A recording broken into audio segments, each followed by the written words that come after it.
Est-ce que vous avez déjà assisté à un procès dans un tribunal? Ouais. Génial. Oh, génial. C'est impressionnant. J'ai personnellement eu la chance d'être appelé comme juré de cour d'assises en 2017.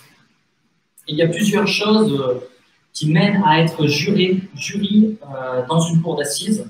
Plusieurs éléments du hasard qui font qu'on devient un jury. Tout d'abord, il y a 2 tirages au sort. Et puis, une fois qu'on a été sélectionné 2 fois, ensuite on arrive en cour d'assises, on est de nouveau tiré au sort, et on peut même se faire refuser ensuite par un des avocats. Ça s'appelle être récusé par un des avocats si notre profil ne lui correspond pas. Et après tout cela, on passe de spectateur dans la salle à membre du jury à côté du juge qui a été nommé pour gérer l'affaire. Je dois dire que l'exercice n'est pas facile. Tout d'abord, on commence par nous présenter les faits, les protagonistes, les victimes, puis on revient ensuite, au fur et à mesure des jours, plus en détail, avec des pièces à conviction, des témoignages, on voit des photos, des événements, on voit des enregistrements, etc. Et on peut voir dans la salle, on peut sentir dans la salle une forme de tension. Et cette tension est évidente, puisque en fait, il y a des vies, l'avenir de certaines vies en jeu. Certaines personnes vont partir en prison, d'autres vont être libérées, et il ne suffirait pas qu'il y ait une injustice dans tout ça. Au fur et à mesure des jours, on commence à avoir une idée de la situation. Quelles sont les responsabilités des uns des autres, leur implication, est-ce qu'ils avaient un motif valable ou pas de faire ces choses-là? Et on sait que là aussi, ça n'est pas facile, parce que si on se trompait dans notre discernement, il y aurait injustice. Et enfin vient la partie la plus compliquée, celle où les jurés ainsi que le juge vont dans une pièce et vont décider ensemble du jugement à accorder à cette personne, des années de prison, du fait de le faire relaxer, etc. Et je pense que cette partie est encore plus compliquée pour nous chrétiens. Et plus compliquée, parce que nous-mêmes, on se sait pécheur. Et de par le fait qu'on se sait pécheur, on se sait coupable. Et comment dire à quelqu'un qu'il est coupable alors que nous-mêmes, on est coupable? Deuxièmement, on sait que sans la présence de Dieu dans notre vie, on serait peut-être à la place de ces personnes, voire pire. Et puis troisièmement, nous chrétiens, nous avons connu la grâce de Dieu, celle du pardon, alors que et nous n'avons jamais connu le jugement, et là on nous demande de juger. Mais il faut bien rendre justice, et la sagesse de Dieu doit accompagner tous ces membres du jeu. Ce matin, je vous propose d'imaginer une situation encore plus difficile que celle d'un procès de ville. Je vous propose d'imaginer un procès qui a lieu entre plusieurs membres d'une église. L'église des Corinthiens ont certains membres qui sont en conflit. Une telle situation est le fruit de désaccords. Ce peut être au début pas grand-chose, mais ça a pris des proportions telles qu'ils ont dû aller voir un tribunal extérieur. J'aimerais ce matin que nous comprenions le danger des conflits dans les églises, de tout conflit. Et nous allons voir comment les éviter à tout prix. Puisque nous verrons aujourd'hui que les procès dans l'Église ne désignent que des coupables. Prenez avec moi lecture dans 1 Corinthiens chapitre 6, versets 1 à 11. 1 Corinthiens chapitre 6, versets 1 à 11.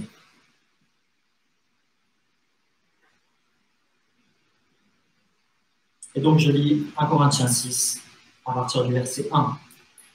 Lorsque l'un de vous a un différend avec un frère, comment ose-t-il le citer en justice devant des juges incroyants au lieu de recourir à l'arbitrage de ceux qui appartiennent à Dieu? Ignorez-vous que ceux-ci auront un jour à juger le monde? Si donc vous êtes destinés à être les juges du monde, seriez-vous incapables de vous prononcer sur des questions bien moins importantes? Ne savez-vous pas que nous jugerons même les anges? Et nous serions incompétents pour les affaires de la vie présente. Or, si vous avez des litiges au sujet des affaires de la vie courante, vous prenez comme juge des gens qui ne comptent pour rien pour l'Église. Je le dis à votre honte. N'y a-t-il vraiment pas un seul homme sage parmi vous qui puisse servir d'arbitre entre ses frères? Faut-il qu'on se traîne en justice entre frères et qu'on aille plaider l'un contre l'autre devant des incroyants? De toute façon, vos différends constituent déjà une défaite. Pourquoi ne souffrez-vous pas plutôt l'injustice?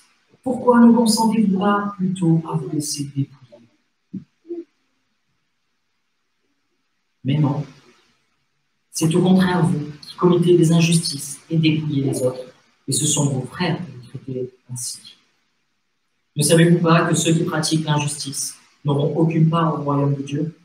Ne vous y trompez pas, il n'y aura point de part dans l'héritage de ce royaume pour les débauchés, les idolâtres, les adultères, les pervers ou les homosexuels, ni pour les voleurs, les avares, pas plus que pour les ivrognes, les calomniateurs ou les malhonnêtes.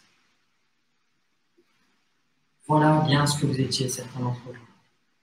Mais vous avez été lavés, vous avez été purifiés du péché. Vous en avez été déclarés justes au nom du Seigneur Jésus-Christ et par l'Esprit de notre Dieu.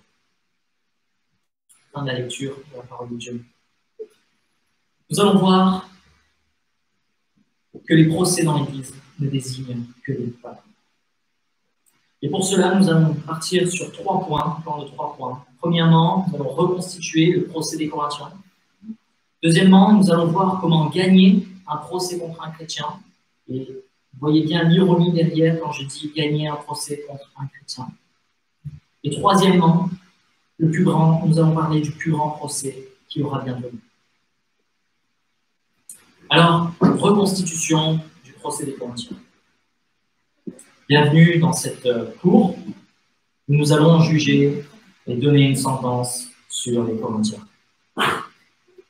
Dans l'église de Corinthe, un conflit a éclaté entre des membres de l'Assemblée.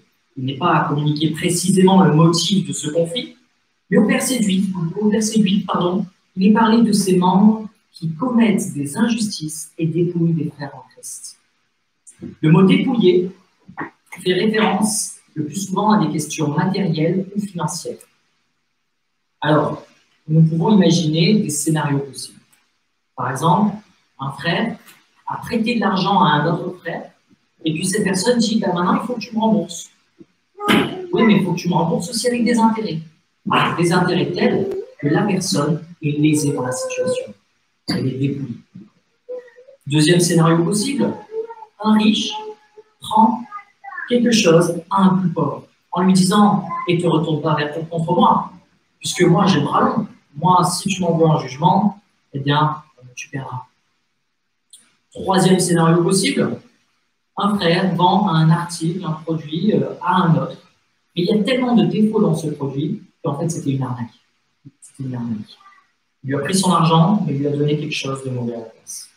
Plusieurs scénarios possibles, on pourrait en imaginer d'autres, mais il semblerait qu'il faille rester sur les domaines financiers et matériels. Alors, suite à cela, les frères en Christ n'arrivent plus à s'entendre. L'un se dit dans une situation injuste, il dit oui, bah, j'ai perdu dans l'histoire, c'est pas normal. Et l'autre se dit peut-être être dans son bon droit. Et un tel décalage fait que, eh bien, il est compliqué de communiquer. Et c'est à partir de ce moment-là que commence un conflit. C'est quand il n'est plus possible de communiquer. Avoir des différences, c'est une chose. Mais il faut continuer à discuter. À partir du moment où on ne peut plus discuter, on ne peut plus s'entendre, s'asseoir l'un avec l'autre pour discuter de ces choses-là, eh bien, il y a conflit. Alors, dans un procès, il est intéressant de regarder ce qui se passe tout autour. Là, en l'occurrence, l'Église.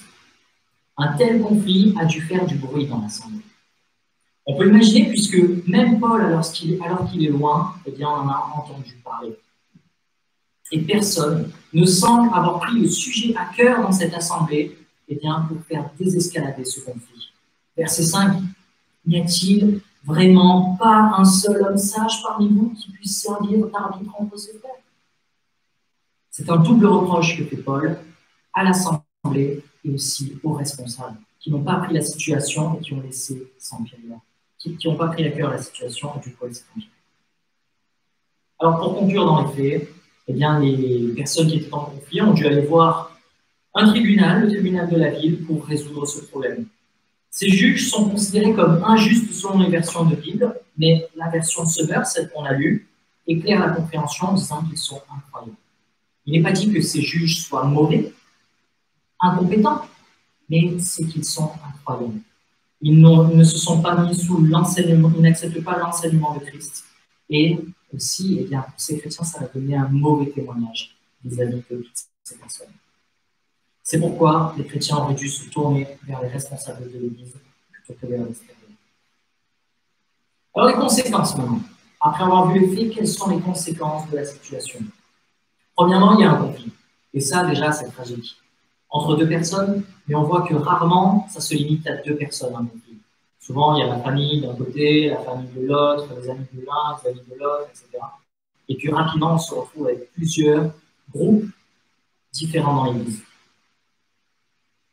C'est une situation d'Église en crise. Deuxième conséquence, c'est le témoignage.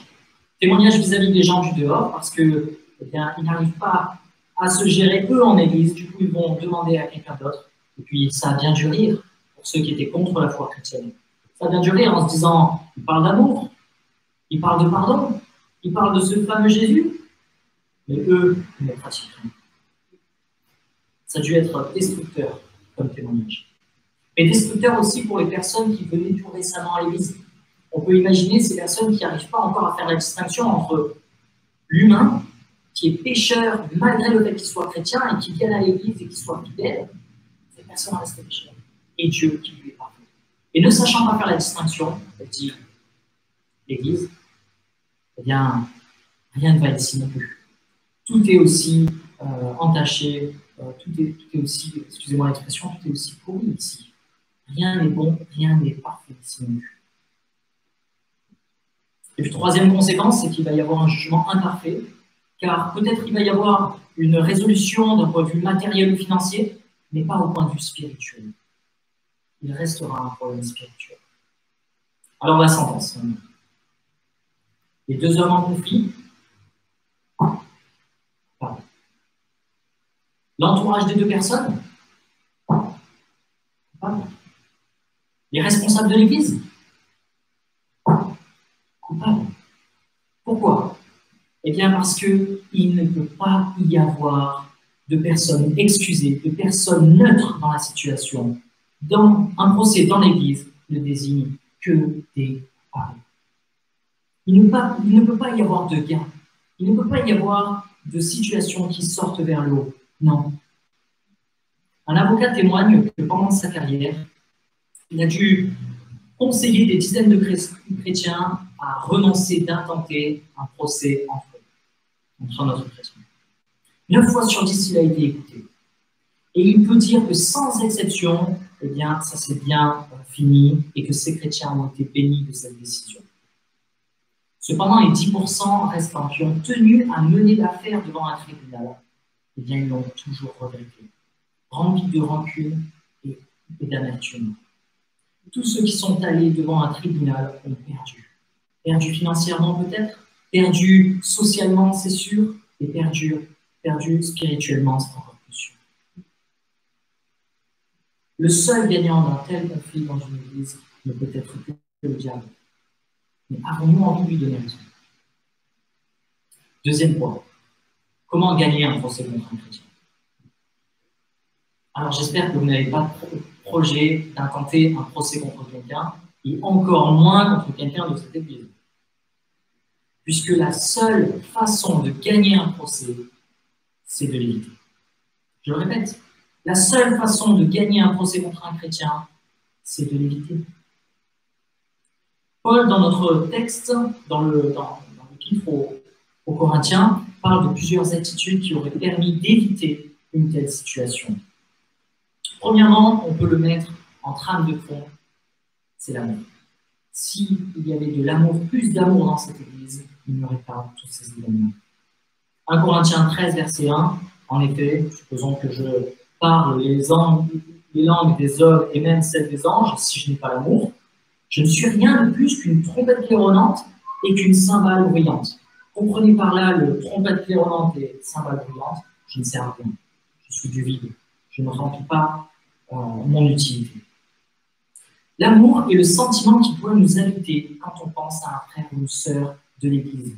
Qu'importe son âge, qu'importe son origine, qu'importe son travail, milieu social, qu'importe si on a le même parti politique ou la même équipe de foot, peu importe.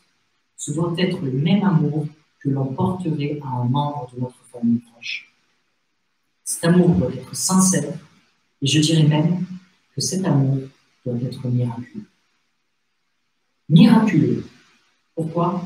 Parce que c'est un amour qui sort de l'ordinaire, et c'est un amour qui vient de Dieu. Puisqu'il n'y a rien d'autre qui nous attache avec ce frère ou cette sœur, si ce n'est Christ, mais Christ suffit dans cette relation pour bâtir cet amour. Vous savez, j'aime entendre ces histoires dans notre Église où j'apprends que certains d'entre vous vous appelez les uns les autres, vous envoyez des textos, vous invitez un soir à manger ou après le culte. Et ça, eh bien, ça me fait toujours plaisir. Parce que ça n'aurait pas lieu dans un club de sport ou de littérature. Mais ça a lieu ici. Car l'Église, c'est la communauté de ceux qui ont l'Esprit de Dieu en eux. Alors je sais, parfois il est difficile parce qu'on invite et on est peu invité. Parfois on encourage et on est peu encouragé. Mais j'aimerais vous encourager à une chose, c'est à tenir ferme et à persévérer même encore dans cet exercice.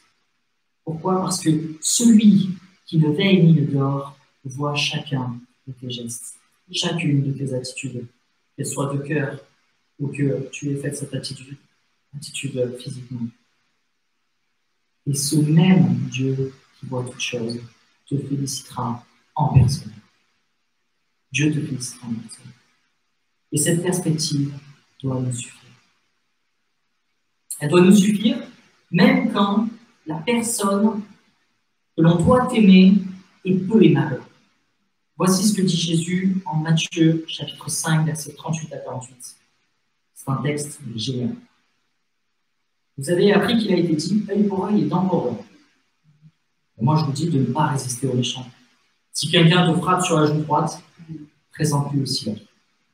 Si quelqu'un veut plaider contre toi et prendre ta tunique, laisse-lui aussi ton manteau.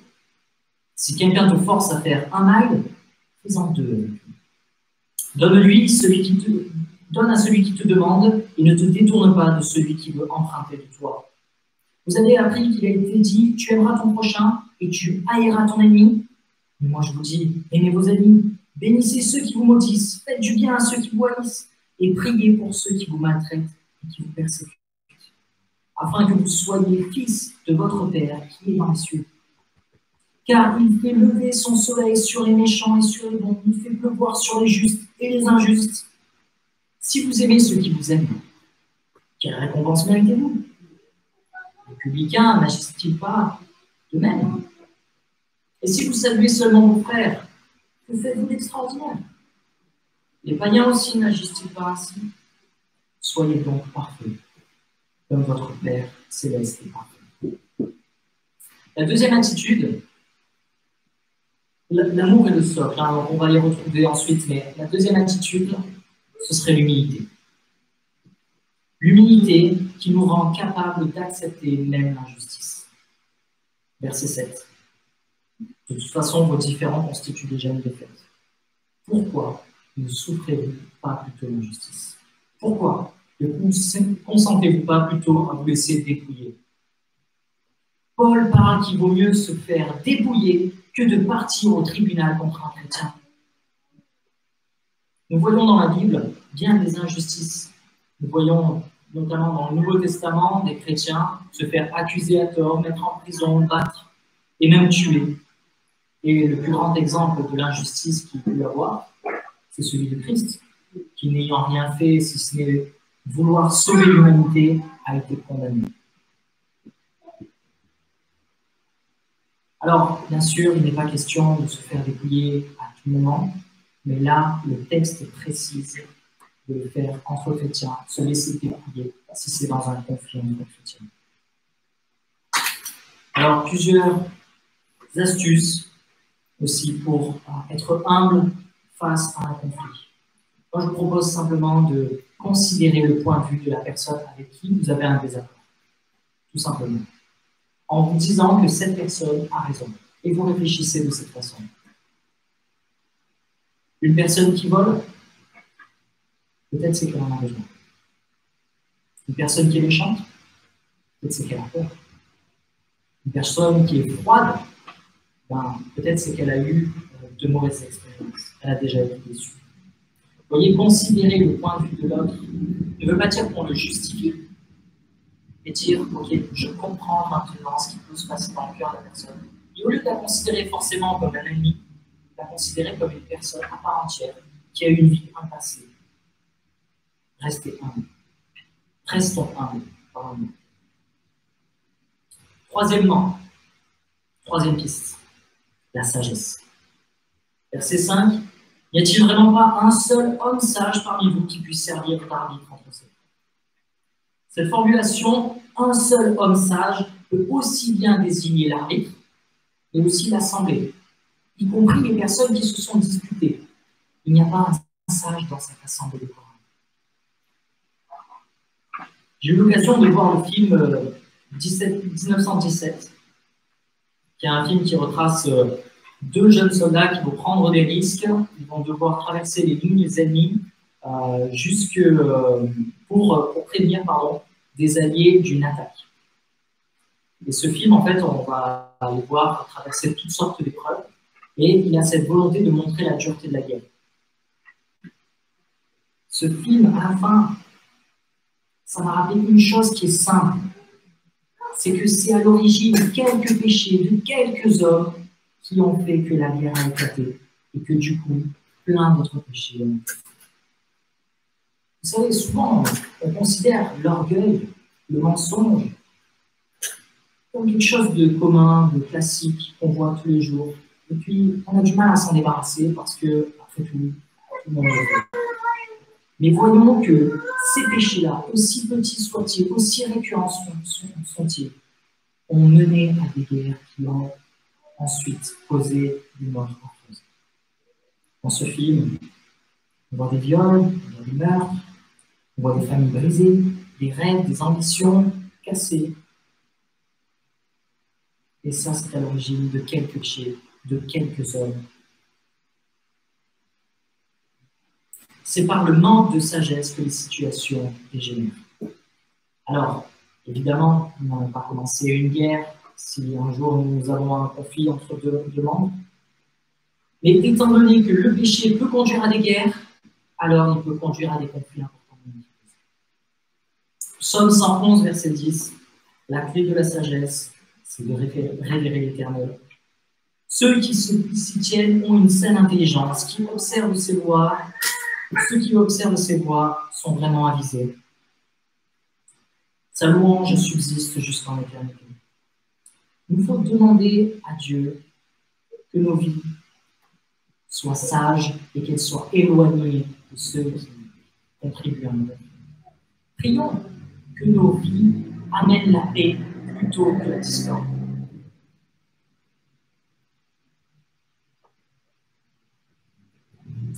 Et troisième point, le procès le plus grand qui aura bientôt lieu. L'apôtre Paul nous parle d'un événement incroyable, celui du plus grand procès de tous les temps. Et il est question d'un procès, cette fois-ci, juste. Non pas d'une église, mais juste, et qui concernera toute l'humanité. Verset 2. Ignorez-vous que ceux-ci, les enfants de Dieu, auront un jour à juger le monde? Si donc vous êtes destinés à être juges du monde, seriez-vous incapable de vous prononcer sur les questions bien moins importantes? Ne savez-vous pas que nous jugerons même les anges et nous serions incompétents pour les affaires de la vie présente? Ce que nous dit Paul, c'est qu'au retour de Christ, il y aura un jugement, celui de l'humanité et même des anges, et qu'à ce moment-là, les enfants de Dieu apporteront leur concours dans ce jugement. Dans l'Évangile selon Jean, chapitre 5, verset 22, il est dit que Dieu a remis tout jugement à Jésus. Et c'est probablement dans notre association avec le Seigneur que nous prendrons part à ce tribunal. Il faudra comparaître l'humanité humaine. C'est une image assez spectaculaire qu'on a du mal à se rendre compte. Et la Bible elle-même ne détaille pas ces événements-là. Mais en tout cas, Paul nous en parle. Et on sera sûrement surpris, même si nous en avons pas plus.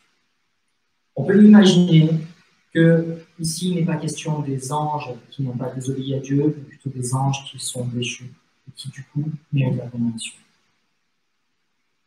Et comme qui peut plus que moins, Paul dit, puisque vous allez juger, vous êtes appelés à juger le monde, jugez les quelques affaires que vous avez dans votre église. Ne sous-traitez pas cette chose-là à quelqu'un de l'extérieur. Faites-le en interne.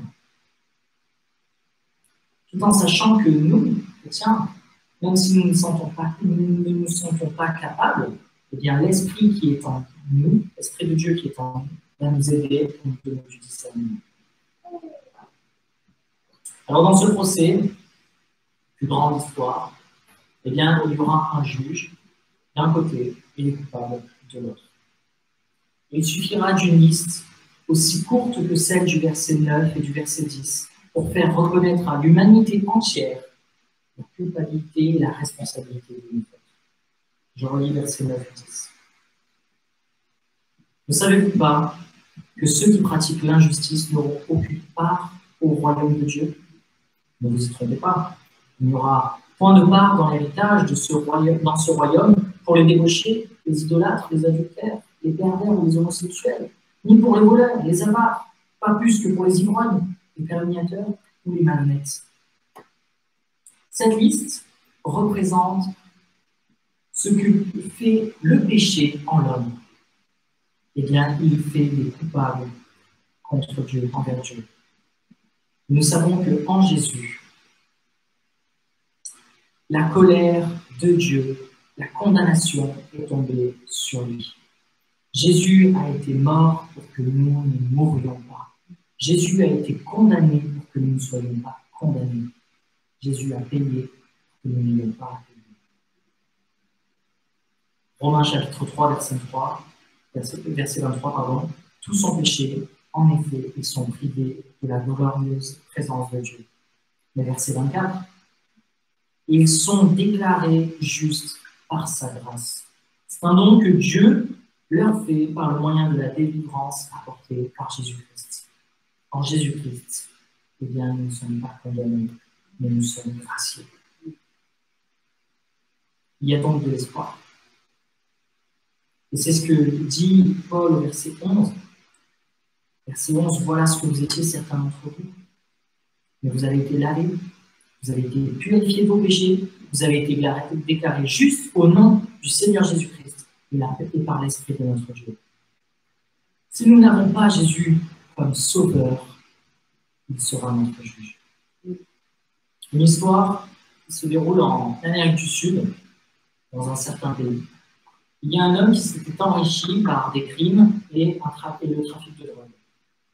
Ces nombreux crimes concernaient essentiellement ses concurrents qui n'hésitaient pas à tuer.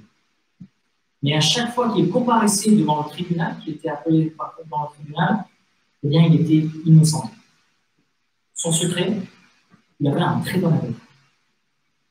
Ce dernier était capable de convaincre n'importe quel jury de l'innocence de son client, quel que soit le crime pour lequel il était accusé. Cependant, après chaque procès, l'avocat venait voir le criminel et lui disait de changer. Il disait qu'il ne fallait pas continuer ses agissements, mais plutôt de se débarrasser de sa vie actuelle pour faire autre chose. Le criminel s'énervait. Il disait, mais moi je te paye pour être mon avocat, je ne te paye pas pour me conseiller. Donc tu vas continuer à me défendre, mais tu arrêtes de me conseiller. Et donc il continue à faire le mal, et l'avocat continua à le défendre. À chaque fois, il renouvelait son avertissement. Change, arrête, tu sais, je ne serai pas là tous les jours, je ne serai pas là tout le temps, moi. Un jour, je ne serai plus là. Et à chaque fois, il envoyait balader.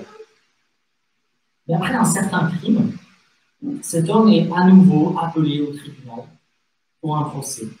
Sûr de lui, il appelle son avocat Il dit, eh, en fait, t'es au courant, je vais au tribunal, là, je suis accusé de telle chose. Et l'avocat le rassure, il dit, t'en fais pas, je suis déjà en chemin. Seulement, il s'était passé quelque chose. Arrivé dans le tribunal, l'avocat, au lieu d'être à la place eh bien, proche du meurtrier, l'avocat a pris la place au niveau du juge. Et il avait changé de fonction. Il avait été promu. Le criminel donc, glacé d'effroi à cette vision, on commence à lui dire non, mais s'il te plaît, sois pas trop dur avec moi, sois sympa, sois sympa. Et le nouveau juge commence en disant tu sais, avant j'étais ton avocat, et mon métier, ma fonction était de te défendre, même si tu es tout pas. Mais aujourd'hui, je suis juge. Et le fait que je sois juge, je dois apporter un jugement juste et vrai. Chers amis, nous, on pratique le péché. Malheureusement, c'est notre quotidien. Et pourtant, en tant que chrétien, on doit s'en débarrasser. L'Esprit de Dieu nous aide à nous en débarrasser. Mais n'oublions pas une chose, c'est que si nous ne sommes pas réconciliés avec Christ, Christ, notre Sauveur, deviendra Christ, notre Juge. Mais il est encore temps. Il est encore temps de considérer l'œuvre de Christ, l'œuvre de pardon de Christ. Alors, pour conclure, entre chrétiens, nous devons comprendre que les procès dans l'Église ne désignent que des temps. Et que, à cause de cela, il nous faut absolument éviter tout procès, tout conflit. Il nous faudra mettre en œuvre la sagesse, l'humilité, l'amour. N'oublions pas que tout commence par de petites choses, mais qu'elles peuvent aller très loin. Voici ce que dit Paul en 1 Corinthiens, chapitre 5, versets 6 et 7. Ne savez-vous pas qu'un peu de levain peut lever toute la pâte? Faites disparaître le vieux levain, afin que vous soyez une pâte nouvelle, puisque vous êtes sans levain, car Christ, notre pâte, a été ébranlé. Enlevons la méchanceté, enlevons l'orgueil, enlevons tout péché qui peut créer des conflits. Et soyons transformés par Christ. Ce sera positif pour notre témoignage. Ce sera positif pour l'œuvre de Christ. Je vais prier.